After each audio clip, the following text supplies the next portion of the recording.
সাহাব দামাত বরকাতুহ হযরত মাওলানা হিদায়াতুল্লাহ দামাত বরকাতুহকে আমি মনে করেছিলাম আলোচনার পরে একটি ছোট্ট ঘোষণা দেব। ঘোষণাটা আমি আগেই এখন দিয়ে দিচ্ছি, আর তা হলো মামুনুল হক সাহেব একদিন আমাদের কাছে আসবেন, আমাদেরকে কিছু কথা শোনাবেন, এতে আমাদের মন তুষ্ট হবে না।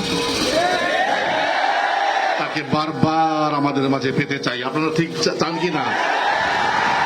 জন্মবাড়িধারা মাদ্রাসার পরিচালনা পর্ষদ সিদ্ধান্ত নিয়েছে যে যেহেতু এবার বৎসর শুরু হয়ে গেছে, মাঝখান দিয়ে আমরা ওনাকে পেয়েছি, তাই বুখারী শরীফের 25 নম্বর পারার বা তার আগে পিছিয়ে মিলিয়ে কিতাবুল আদাব থেকে কিতাবুল দাওয়াতের আগ পর্যন্ত প্রায় 1.5 পারার মতো হয়। আমরা হযরতের নামে লিখে রাখলাম, হযরত যখন যখন সময় পান তখন তখন এসে আমাদেরকে দর্শ দিবেন ইনশাআল্লাহ।